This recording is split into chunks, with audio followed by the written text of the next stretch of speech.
Hi, I'm Jani Karuska and this is my study journey. So I'm studying neuroscience at the University of Helsinki. And today's topic is emotions. And the idea came to this yesterday when I put questionnaire to my Instagram account called Joutsen Janika. I will put it to the description box so you will find it there. And I noticed that some people had a really nice day and some people didn't have so nice day, and then I started to think more about the emotions and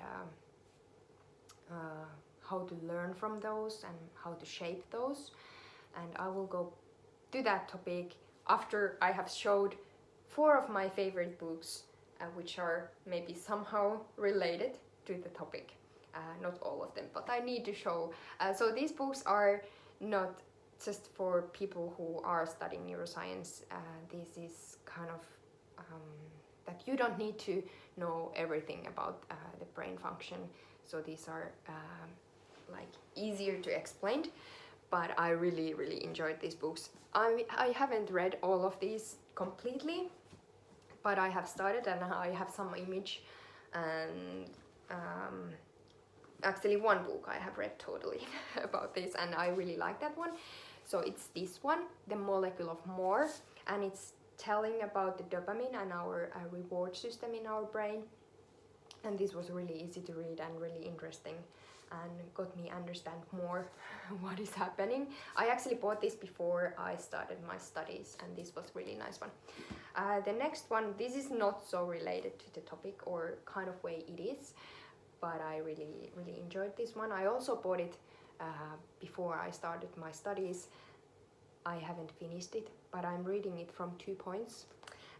It's called How to Change Your Mind, the New Science of Psychedelics, and this is kind of really basic information what has happened, and I really enjoyed like the information that also about the history, how things has gone with the research and what things has affected to that and so on. The next one is maybe related to today's topic the most, and this book I really like. So it's How Emotions Are Made, and it's telling about that that we don't have certain emotions which activate certain brain areas or brain circuits, like that every human being is experiencing exactly the same when we are talking about some emotion like happiness. It's telling that we are actually creating our emotions by ourselves, and I will talk more about this in a bit. The last one, this is my newest book, and this has a story why I bought it. It's Good Reasons for Bad Feelings, and I was thinking one day, maybe 3 weeks ago, that because I'm really interested in about mental illnesses and like psychiatric disorders and so on, like depression, eating disorders, anxiety, different kind of things. And then I started to think that if people, for example, can have depression for a long time, why we have that? Is there any benefit to our body to have that? And then I was in a bookstore and I noticed that book, and it's telling exactly about that. Yeah, so back to the maybe How Emotions Are Made book, and also to yesterday's questionnaire. So I was thinking from the questionnaire there came few thoughts that first of all, it's totally normal that we are having different emotions and not every day are feeling the best ever.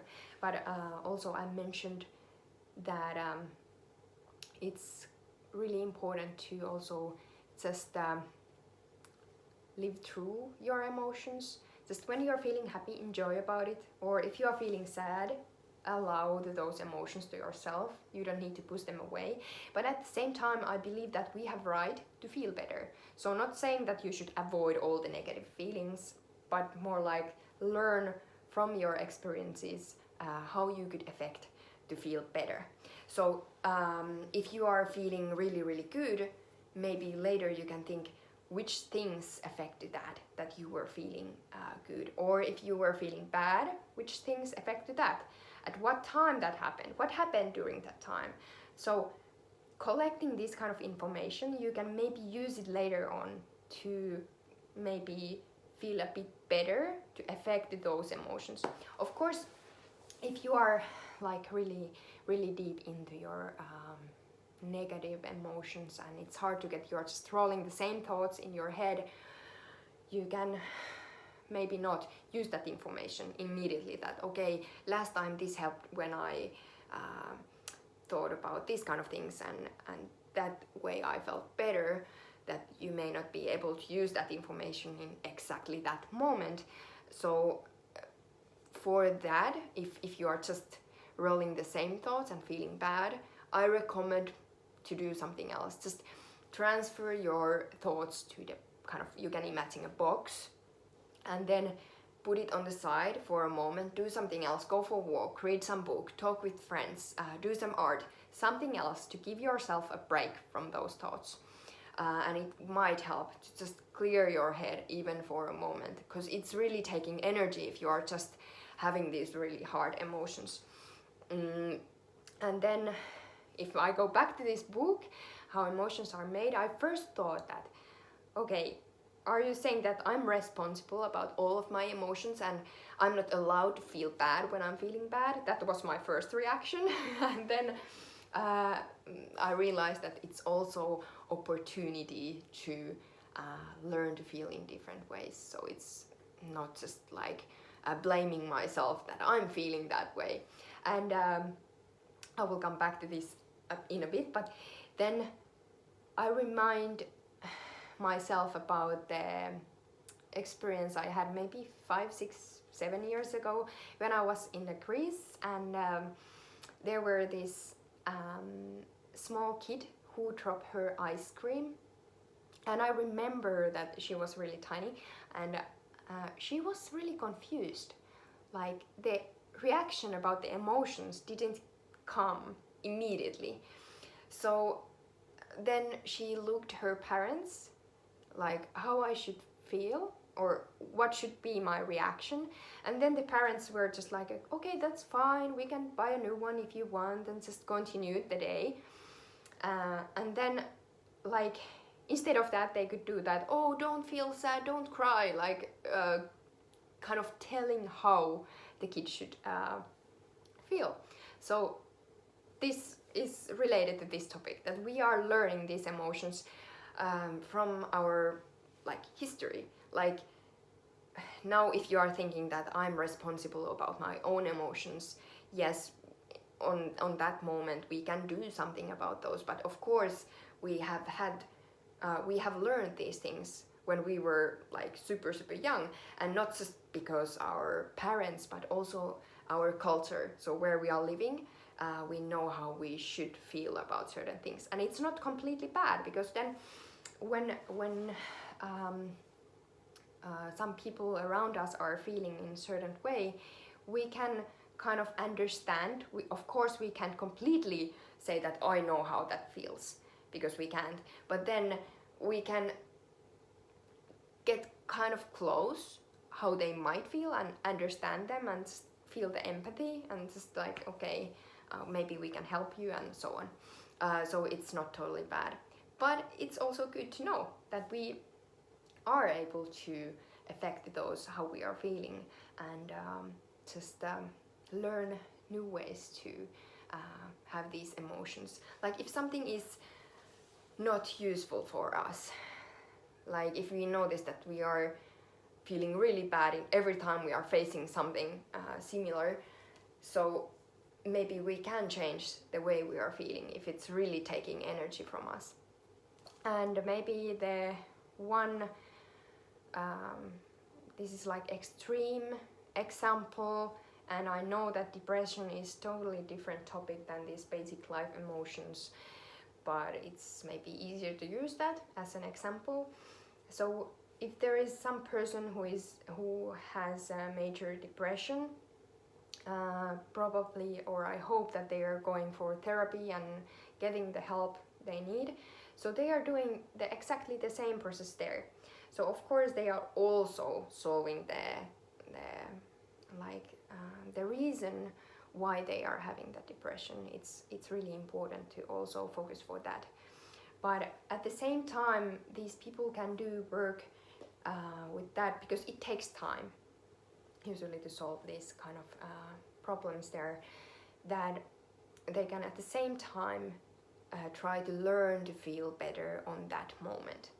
And one thing which may work, I'm not saying that this is working for everyone, but they could keep a journal where they will put the one positive thing about their day. It can be only maybe once per week at first, because I know it's when there is a major depression, it's hard to do anything and like hard to see any good things. But it can be maybe once per week putting something which doesn't affect in a negative way, like sun is shining. Of course it might feel that, oh, it doesn't make me happy, but it's not the worst thing ever. So just putting these kind of things, maybe putting a few more things more later on, or repeating it like every day and taking these small steps and learning to see good things like in our life, and learning to feel better at the same time when focusing to the main problem. So this is like extreme example, but also telling that you can shape your emotions and learn new ways to feel better. So when you are stopping and thinking that, okay, this made me feel good or this made me feel bad, that you can use that information for the next time.